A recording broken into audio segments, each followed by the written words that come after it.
ঐতিহ্য করে বিশ্ব নবীর ব্যবসার কথা, কত সুন্দর সুকাঠামো দেখুন।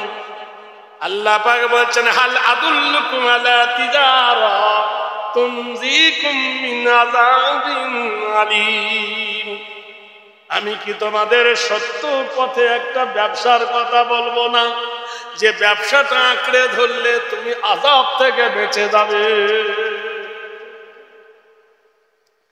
বিশ্বনবী খেজুর কিনেছেন, খেজুরের খারাপ গুলো উপরে রেখে ভালো গুলো নিচে দিয়েছেন। বিশ্বনবী কম্বল কিনেছেন, কম্বলের ভালো গুলো নিচে দিয়ে খারাপ উপর দিকে দিয়েছি। আর আমরা করি কি? কোনটা দিই? বড় মাছ উপরে, ছোট মাছ ভিতরে। যারা পাইকাররা বিশ্বনবীর খেজুরকে নিয়েছে, ভিতরে ভালো পেয়ে তারা খুশি হয়ে আগামী দিন বেশি করে নিয়েছেন। যখন কেনা বেচা বেশি হবে, ইনকাম তত মনোফল উঠবে। আল্লাহর হাবিব তাজেদারে মদিনার ব্যবসার সাথে আনন্দিত হলো। সঙ্গে ছিল চিরবন্ধু আবু বকর, নবীজির সঙ্গে ছিল চিরবন্ধু উমাইয়া, নবীজির সঙ্গে ছিল আবু জাহেল, উতবা, এরাও সব ছিল মক্কার বড় বড় লিডাররা। বিশ্ব নবীর ব্যবসা থেকে আবু জাহেল ঝলসে গেল। হায় রে, এতদিন ব্যবসা করেছি, এই রণকৌশল কোনদিন দেখি নাই। নতুন করে বিশ্ব নবীর কাছে সবক নিতে হবে।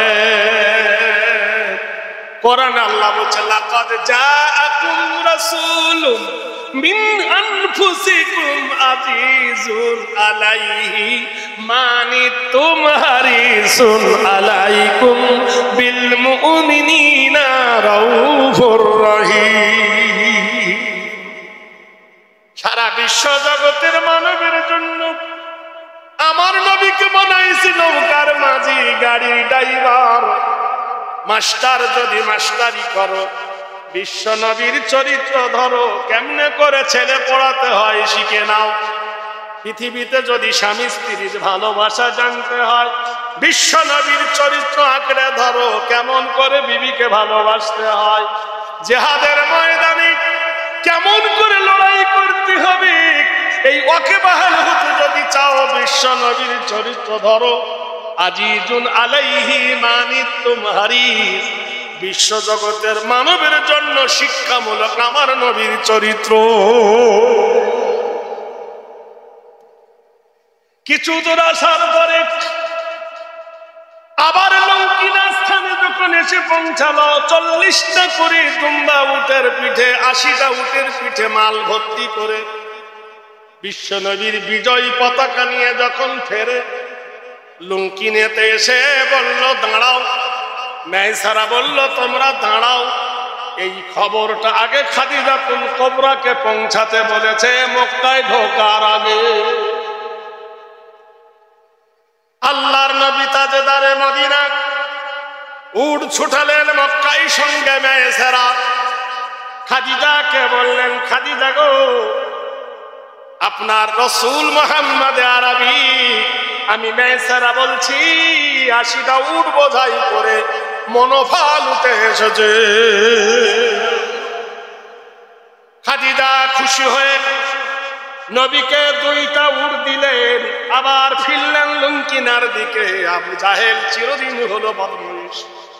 আবু বকরকে বলছে, আবু বকর, তোমার বন্ধু মক্কায় না গিয়ে ফিরে এসেছে, দেখো।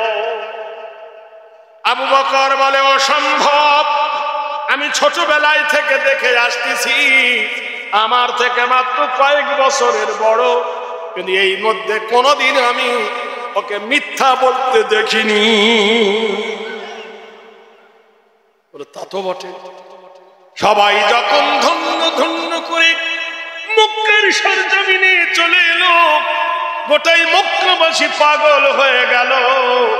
আল্লাহর নবী তাজদারে মদিনা একজন শ্রেষ্ঠ বণিক এবং ব্যবসায়ী।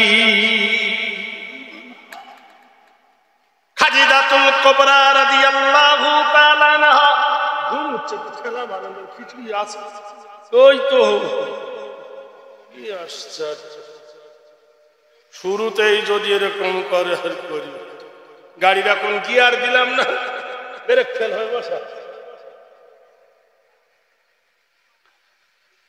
জিকির করো লা ইলাহা লা ইলাহা মুখ ভরা কালি মেখে মুখ ভরা কালি মেখে যেমন আয়না দেখা যায় না অন্তর ভরা গুনাহ নিয়ে মাওলার জিকির হয় না সবাই বলে ইল্লাল্লাহ বলে তার মানে জোরে পড়ো লা ইলাহা আর জোরে লা ইলাহা লা ইলাহা চল ছুটে চল জিহাদে পড় কেটে পড় নিনাদে জীবন দিব ভরসা মোদের এক আল্লাহ লা ইলাহা লা ইলাহা এই কলেমা বিপ্লবী ভয় করি না আর করো ভয় করি না আশুক না বান ঝড়ারো বদর উহুদ খন্দকে জয় এনেছি 10 দিকে সুবহানাল্লাহ বলুন যতই বলুন ভারত থেকে তাড়াবো পারবে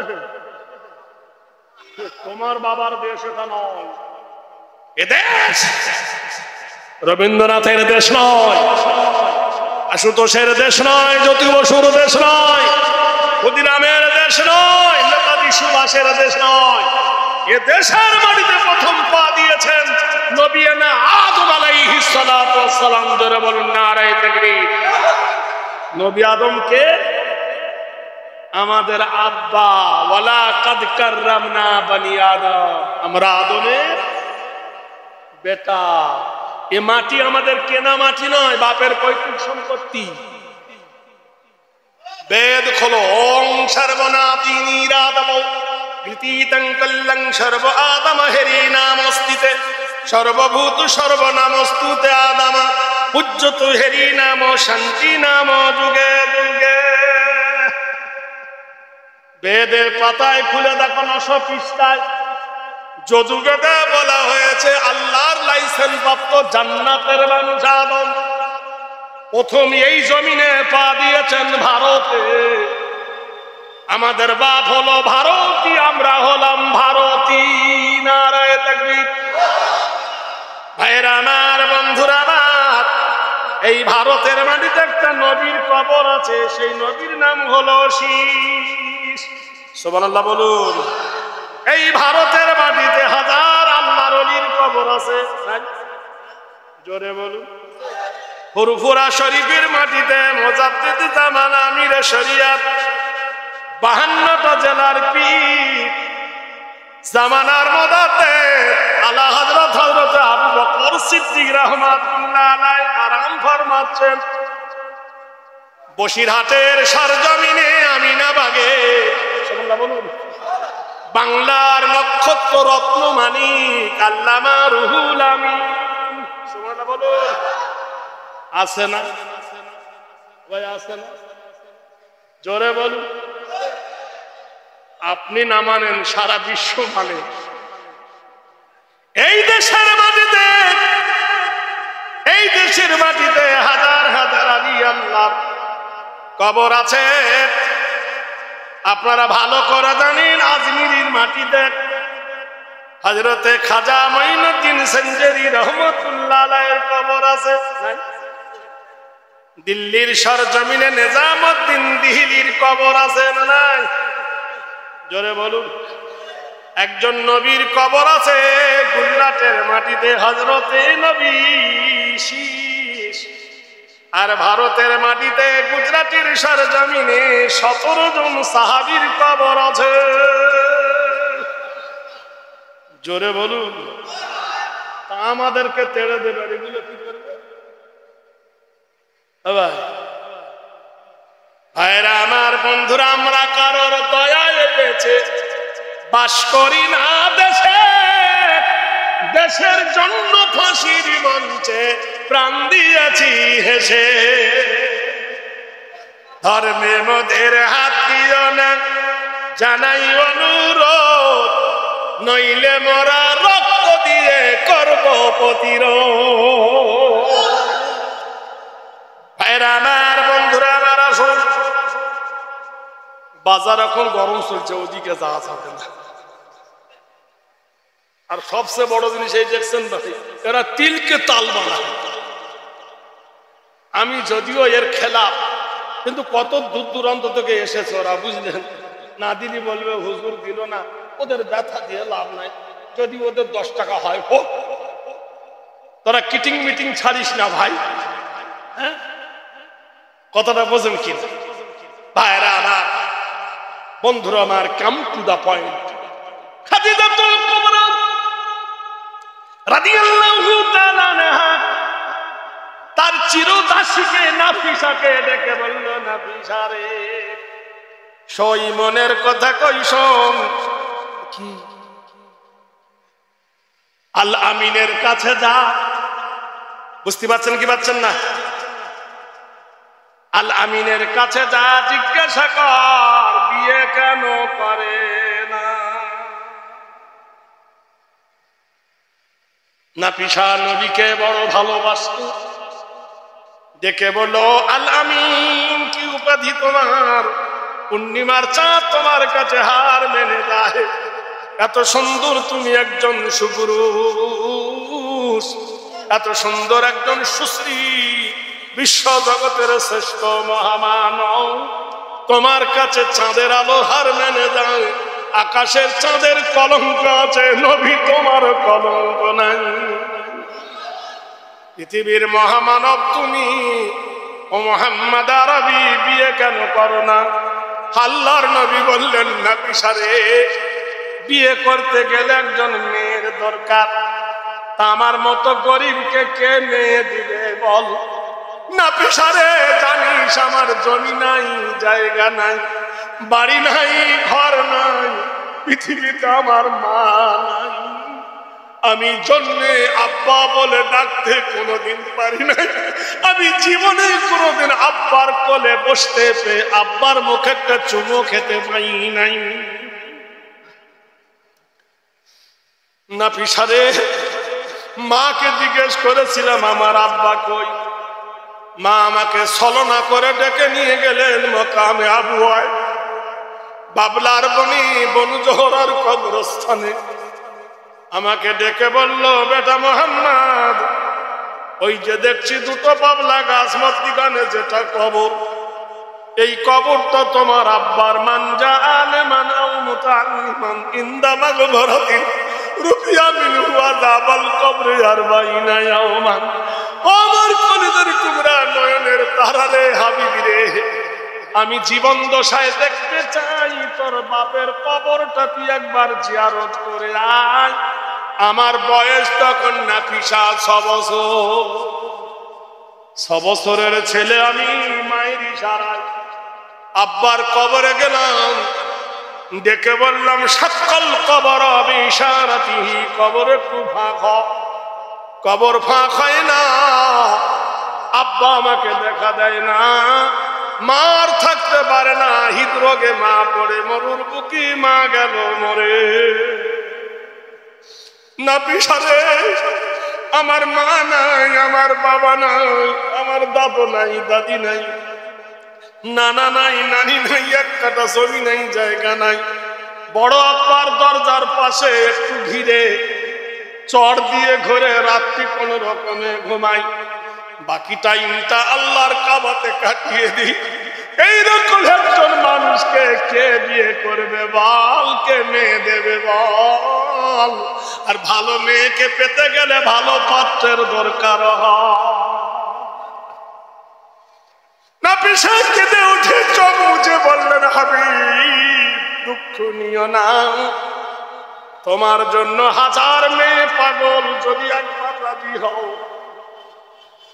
তবে শোনো, বিয়ের প্রস্তাব আমি তোমাকে দিচ্ছি, তুমি কি আমাদের খাদিজাকে বিয়ে করতে পারবে? আল্লাহর নবী কি বললেন, কি কথা বলছিস তুই, কার সঙ্গে কার সম্পর্ক করছিস? নাফিসা বললেন, শোনো গো মুহাম্মদ আরবি, এটা আমার পেট বানানো কথা নয়, মন বানানো কথা নয়। আমাকে খাদিজা পাঠিয়েছে তোমাকে জিজ্ঞাসা করতে, তুমি বিয়ে করবে কি না বলো। আল্লাহর নবী মাথা নিচু করলেন।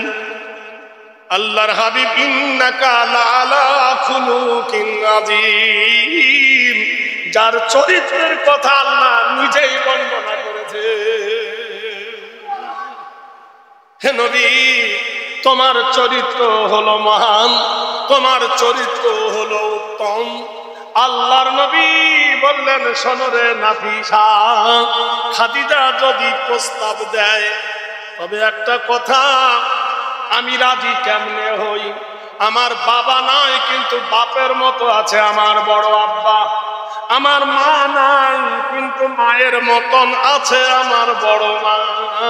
চাচা চাচিরা যদি মত দেয় তাহলে দেখা যাবে। আশার আলো পেয়ে নাফিসা খাদিজাতুল কুবরাকে বলো, মা খাদিজা, রাসূল রাজি হয়েছে আবার হয় নাই। ও মুহাম্মদ আরবি রাজি হয়েছে।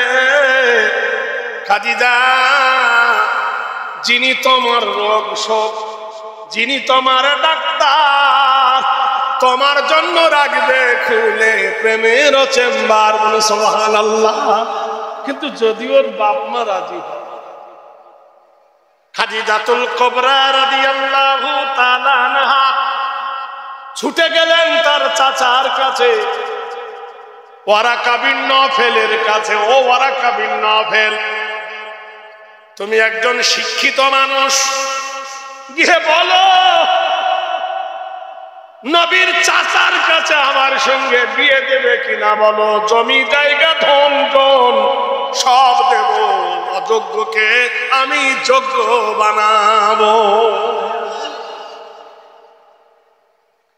ওয়ারাকা বিন নওফেল ছুটলেন নবীর বড় আব্বার কাছে, গিয়ে বলল, আবু তালেব, একটা খুশির খবর এনেছি, শোনো। তোমার ভাতিজার সঙ্গে আমার ভাতিজির বিয়ে দেব, কি রাজি তুমি? আবু তালেব হেসে উঠল, তুমি কি পাগল হয়েছ?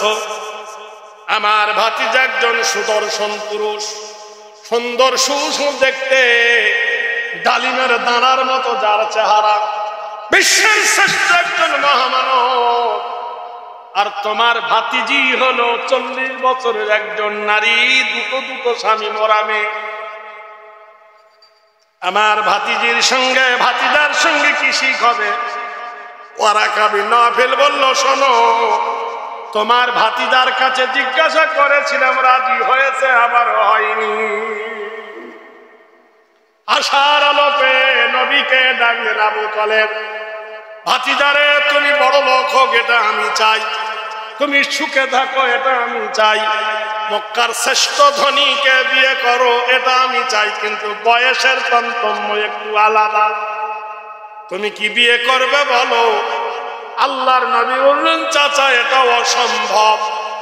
যেহেতু তেলের সঙ্গে যেমন পানি মেশে না, ধনীর সঙ্গে তেমন গরিবের বন্ধু তালি হয় না। শেখ সাদি বলেছেন, হর কিসি সে দিল লাগানা क्या तुम्हारा शान है, हर किसी से दिल लगाना क्या तुम्हारा शान है, एक तो अपना मल खोहाना दूसरा बदनाम है। এমন লোকের বাড়ি গেলেন, ইলিশ মাছ দিয়ে ভাত খেলেন, আর আপনি যখন গেলেন ওর বাড়িতে পুঁটি মাছ দিলেন, এক হবে? জোরে বলুন। তাহলে বন্ধুর মতো বন্ধু নাই যদি না হয় সমানে সমান। চাচা বললেন, ভাতিজারে, তুমি নাকি বলছো চাচা চাচি রাজি হলে? বলে, হ্যাঁ চাচা, যদি আপনারা ভালো মনে করেন তাতেও আমি রাজি আছি। তবে চাচা, একটা শর্ত, আমি খাদিজাকে জিজ্ঞাসা করব ওপেন কয়টা কথা জিজ্ঞাসা করব, যদি খাদিজা রাজি হয়। ভাইরা আমার, বন্ধুরা আমরা যদি বেটা ছেলে মেয়ে দেখতে যায়, তা মেয়ের বাপ বলে চলো ভাই একটু বাইরে যাই, ওরা দুজনে গল্প করে নি, বলেন বলে কিনা? এ ভাই বলে কিনা বলেন? মানে দুজন দুজনকে দেখেনি, ছেলেটা হা করে তাকা হয়, মেয়েটা চল চোখে এরকম করে দেখে বাঁদরটাকে নাচাতে পারবো কি পারবো, ঠিক কিনা বলুন? বিশ্বনবী বললেন সামনে পর্দা টাঙিয়ে দাও। আমি যদি খাদিজাকে দেখে নিই আর যদি আমার সঙ্গে বিয়ে না হয়, ওর চেহারাটা আমার চোখে ভাসবে, বিশ্ব সুন্দরী নারী এলে আর ভালো লাগবে না। কোরআন শরীফ আল্লাহ বললেন কুল্লিল মুমিনিনা ইয়াগুযু মিন আবসারিহিম। হে নবী, মোমেন পুরুষকে বলে দেন নবী গো, মোমেন পুরুষরা পর নারীর দিকে যেন না দেখে, আর নারীদেরকে বলে দেন তারা যেন না দেখায়। পুরুষকে বললো দেখো না, নারীকে বললো দেখায় না। সাবধানে চলিও নারী পর্দার আড়ালে, শরীয়তে আছে নিষেধ পর পুরুষ দেখিলে। শোনো গমা বিনয় করি, পর্দা ছাড়া যাও না চলি, পর্দা ছাড়া গেলে মাগো শয়তানের দলে। সাবধানে চলিও নারী পর্দার আড়ালে। আল্লাহর নবী পর্দা করে দিলেন। বলল খাদিজা, মক্কায় এত যুবক থাকতে কাউকে তুমি বিয়ে করতে চাইলে না, এই জন্য তোমার নাম হলো তাহেরা, পবিত্র রমণী। আমার মতো একজন গরিব মানুষ, এতিম মানুষ, মা হারা বাপ হারা জমিহীন, সেই মানুষকে তুমি পছন্দ করলে কেন? খাদিজা বলল কিশোর মোহাম্মদ রসুল, শোনো, তোমার জন্ম হয়েছিল 12ই রবিউল আউয়াল, সোমবারের দিন, শুভ সাদেকের সময়। এই রাত চলে গিয়ে যে সকালটা আসবে, সুবহানাল্লাহ বলুন। এই রাতটা চলে, এই পশ্চিম দণ্ডির মানুষ কোন সালা বুঝলেন, এরা আমও খাবে জামও খাবে, এমন একটা দিন এরা বেছে নিয়েছে যে দিনটা কাটার মতো নয়। সুবহানাল্লাহ বলুন। যে রাত পোহালে বিশ্ব নবীর আগমন। ও নবী, তুমি জন্ম হয়েছিলে 12ই রবিউল আউয়াল, শুভ সাদেকে। নবী গো, তোমার মাথার চুল ছিল সোনালী রঙে লাল। সুবহানাল্লাহ। নবী গো, তোমার 2 চাওয়ালে দাঁতে ভরা ছিল। নবী গো, তোমার ভুরুটা জোড়া ছিল। নবী গো, নাড়ি কাটা অবস্থায় তুমি মায়ের পেট থেকে ভূমিষ্ঠ হয়েছ। নবী গো, তোমাকে সবাই দেখতে গেল, আমার কপালে জোটেনি। আমি মঙ্গলবার যেতে পারিনি, বুধবার যেতে পারিনি, বৃহস্পতিবার গিয়ে দেখি একটা দোলনার ওপরে তুমি শুয়ে আছো, আকাশের চাঁদ যেন দোলনার ওপরে নেমে এসেছে। আমি দেখতে পেলাম দোলনাটা দোলা খায়, কে জানো দোলনাটা নড়া দেয়, দুলছে মাতর কে দোলায় নূরেরই বেশে, কোন বাগানের ফুলের মাতর ফুটেছে গাছে। ও আল্লাহর হাবিব গো, সেই থেকে আমার কলেজায় একটা দাগ পড়ে গিয়েছিল। আমার বাড়িতে তুমি খাটলে নৌকার চাকর দুম্বার পাল। দ্বিতীয় দাগ পড়লো, তৃতীয় দাগ পড়লো, কাবা শরীফে তুমি আল আমিন উপাধি হলে, কিন্তু তুমি একজন উটের রাখাল। লোকে টিটকারি করবে, কি করে তোমার সম্মান বাড়াইতে হয়, তাই আমার ব্যবসার সেক্রেটারি তোমাকে বানালাম। বিশ্বনবী গো, আমি এই জন্য বিয়ের প্রস্তাব তোমাকে দিয়েছি। নাম্বার 2, আল্লাহর নবী বললেন, খাদিজা আমার 2 নম্বর কথা, আমার বাড়ি থেকে 4.5 মাইল দূর পাহাড়টার নাম হলো হেরা। সেই পাহাড়ের গুহায় আমি করি আরাধনা। খাদিজা গো, আমার মাওলার ধ্যান করি। আমি সব সময় তোমার বালিশে মাথা দিয়ে ঘুমাতে পারবো না, তুমি কি বিরক্ত বোধ হবে না? খাদিজা বলল না। নাম্বার 3, আমি তোমাকে দামি কাপড় দিতে পারবো না, দামি জামা কাপড় দিতে পারবো না। যে পোশাকটা আমি তোমার জন্য আনবো সেই পোশাকে তোমাকে খুশি হতে হবে।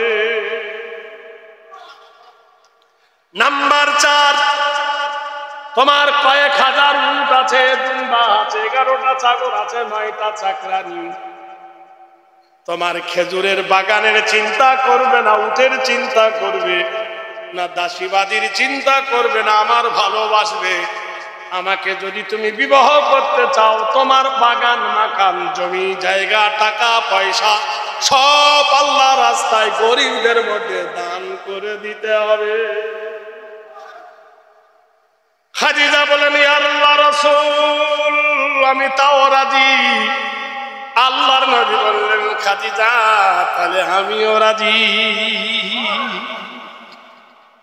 সঙ্গে সঙ্গে আল্লাহ রসুলের দেরহাম বাঁধা হলো, দেনমোহর বাঁধা হলো 80 দেরহাম। নবীজি 2টো উট পেয়েছিলেন, সুবহানাল্লাহ বলুন।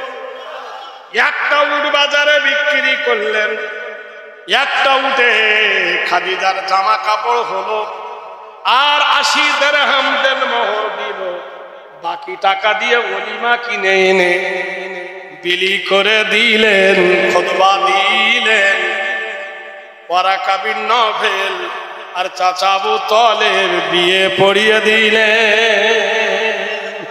25 বছর বয়সে বিশ্বনবী দাম্পত্য জীবন, আডাল জীবন মডার্ন খাদিজাকে বিবি রূপে পেলেন। খাদিজার বয়স তখন 40 বছর। গোটাই মক্কার মধ্যে লোকে হিংসায় জ্বলতে লাগলো, ছি ছি ছি ছি ছি, খাদিজা করলোটা কি? আডাল যুবককে বিয়ে করলে তো ধনী, হিংসায় মন করে। খাদিজা গ্রামের মানুষকে দাওয়াত দিয়ে ভোজ দিলেন। খানার আসরে বসিয়ে খাদিজা জিজ্ঞেস করছে, শোনো গো আরবের মেয়েরা, বেটারা বলো একটা কথা, আমি বেশি সুন্দর না আমার মোস্তফা বেশি সুন্দর? সবাই বললে, খাদিজা কার সঙ্গে কি তুলনা করছো তুমি? তোমার স্বামী হলো আকাশের পূর্ণিমার চাঁদ, আর তুমি তার কাছে কি? খাদিজা বলল, বলো রূপে গুণে আমার নবী শ্রেষ্ঠ, তাতে আমি লাভ করেছি না লস করেছি? তুমি লাভ করেছো। নাম্বার 2, আমার বয়স বেশি না মোস্তফার বয়স বেশি? বলে তোমার বয়স হলো 40, মোস্তফার বয়স হলো 25। বলে আমি 40 বছরের একজন নারী 25 বছরের যুবক পেয়েছি, জিতেছি না হেরেছি? বলে জিতেছি। সে বলো আমার বাপ মা বেশি ভালো না মোস্তফার বাপ মা ভালো? সুবহানাল্লাহ। বলে ওর বাপ মার সঙ্গে তোমার বাপ মা তুলনা? বলে সেদিক তো আমি জিতেছি, তাহলে কোন দিকে আমি হেরেছি? যারা গীবত করতো মুখে চুনকালি পড়লো, খাইয়ে দাইয়ে জুতো মেরে বিদায় করে দিল খাদিজা। আল্লাহর নবী তাজদারে মদিনার ফুল সজ্জা, সুবহানাল্লাহ বলুন। ও জগতের মানুষ রে, কেমন আল্লাহর নবীর ফুল সজ্জা দেখো, আর আমাদের ফুল সজ্জা কেমন। আল্লাহ রাসূল সাল্লাল্লাহু আলাইহি সাল্লামের জন্য খাদিজার বাসর ঘর সাজানো হয়েছে। রাসূলুল্লাহ বাসর ঘরে, খাদিজাতুল কুবরা বাসর ঘরে। মহান আল্লাহ পাক রব্বুল আলামিন কি সুন্দর করে বলে, ওয়াজআলনাল আরদা ফিরাশা, আমি জমিনটা বিছানার মতন বিছাইয়ে দিয়েছি, আর আমি পাহাড় দিয়ে জমিনটাকে রিপিট করে দিয়েছি। বিশ্ব নবী বাসর ঘরে, খাদিজাতুল কুবরা বাসর ঘরে। আল্লাহর নবী খাদিজার সাথে কথা বলে না, যেহেতু আল্লাহর নবী বলে এই সে খাদিজা মক্কার শ্রেষ্ঠ ধনী, আর খাদিজা নবীকে কথা বলে না, যাকে মেঘ এসে ছায়া করে, সুবহানাল্লাহ, যার নামে তরুলতায় দরুদ পড়ে, যার দোলনা ফেরেশতা দোলা দেয়, এই সেই বিশ্বের মহামানব। কি বলে সম্পর্ক করি, কি বলে মিলন বাণী, তোমাকে বলিব আই লাভ ইউ, বলবো না হ্যালো কিছু বলতে হবে তো, এ ভাই কিছু বলতে হবে কিনা, কি বলে মিলন বাণী, ওগো বলবো না, তুমি বলবো না, হ্যাঁ গো বলবো না, কিছু একটা বলতে হবে তো। কি বলে মিলন বাণী, তোমাকে বলিব, কি বলে তোমার গায়ে আমি হাত দেব। খাদিজা বলে কত কথা এ জীবনে রেখেছি গোপনে, এ বলিতে পারিনি তাহা লজ্জার কারণে। দুজন দুদিকে চুপ করে আছে। আল হায়াউ নিসফুল ঈমান, মানুষের লজ্জা হলো ঈমানের অর্ধেক। যার লজ্জা নাই তার ঈমান না। খাদিজা নীরব হয়ে আছে, রাসূলুল্লাহ নীরব হয়ে আছে। অনেকক্ষণ বসে থাকার পরে বিশ্ব নবীর চোখ দুটো ঘুমে ঢলে এসেছে। বলছে খাদিজা বলছে হায় হায় পিয়াস না মানে ধোপে কা